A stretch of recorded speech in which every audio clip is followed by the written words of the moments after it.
let's talk about DARVO. DARVO is an acronym for deny, attack, reverse, victim, and offender. The acronym DARVO was first used by psychologist Jennifer Freyd. I think that's how you pronounce her surname, Freyd. And DARVO is a common manipulation strategy that is used by abusers. Controlling and abusive people use DARVO to avoid accountability, to undermine the credibility of their victim, and as a means to continue abusing and controlling their victim. The D in DARVO stands for deny. The high conflict abusive person denies or minimises any wrongdoing. Your reality is dismissed, disallowed, and denied. This is one of the most disorienting and psychologically damaging aspects of communicating and interacting on any level with an abusive, controlling person. Not only is the reality of your experience denied by the abuser, as far as they're concerned, you have no right whatsoever to your own perception, opinion, or even emotions. When you're dealing with an abusive person, only one reality or perception of events, or even emotions, is acceptable to them, and that's theirs. Their reality, their perception of events, their emotions. That's D, that stands for deny. Now we'll move on to A in the acronym DARVO, and the A stands for attack. The abusive person attacks you. Abusive people often retaliate when they feel that you've questioned their superiority or you've just simply dared to assert yourself, set boundaries, or call attention to their harmful and hurtful behaviour. Underneath the superior facade, abusers can often have a fragile ego and a low sense of self-esteem and self-worth. To make up for this, they try to maintain a sense or a mask of superiority. For the survival of that part of themselves, they try to maintain that at all times. And in order to maintain that sense of superiority, this means that other people have to be made to be inferior. It's also often not enough for them to simply deny wrongdoing. They feel the need to punish you for daring to question their ultimate authority. They're prone to overreacting. They tend to not be able to manage their own emotions. They can be very, very easily upset. They tend to see even the most innocent remark as being criticism. They can also resort to physical violence as part of this attack. So to set the scene a little bit here for you, so let's just say there's been an argument, you've called them out on something, they've said something hurtful to you, or they said they were going to do something and they didn't. You raise this with them. They will start off with the denial. I never said that. I never said that I would do that. That didn't ever happen. You're crazy. There's something really wrong with your memory. Maybe you need to go and see a doctor.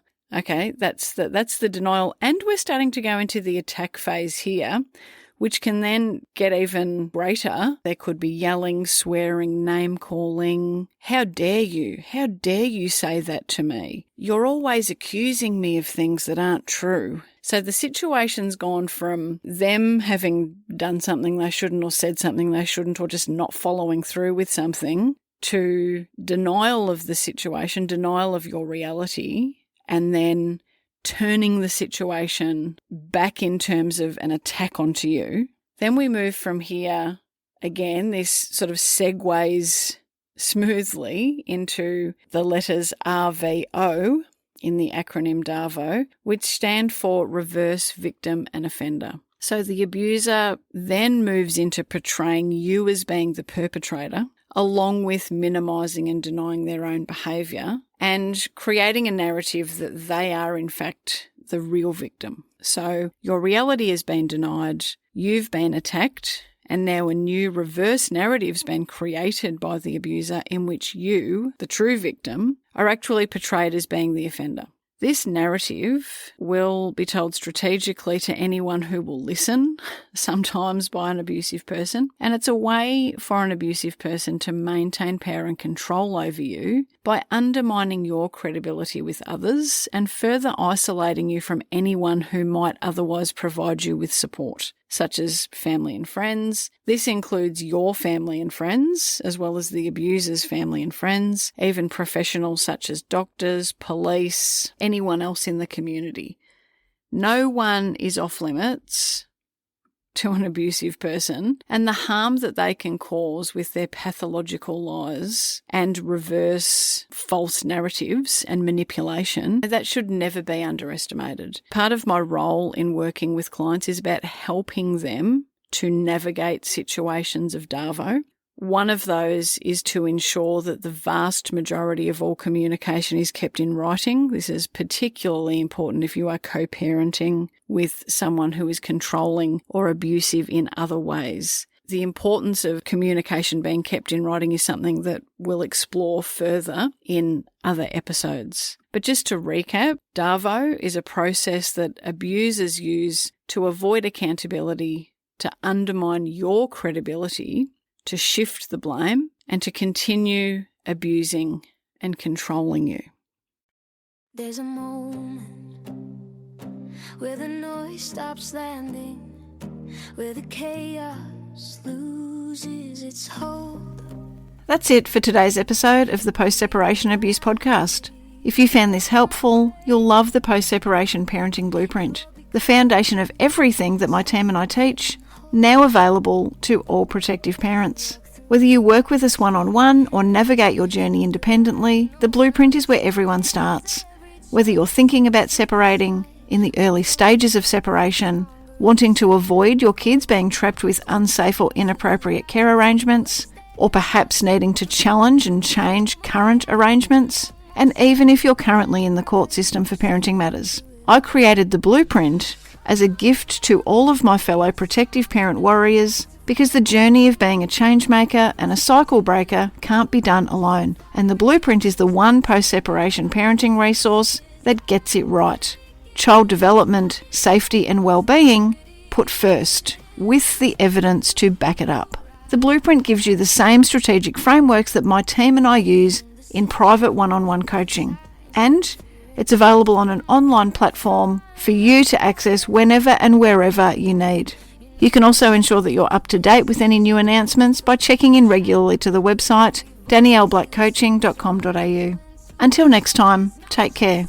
And please always remember, you are your child's greatest protector.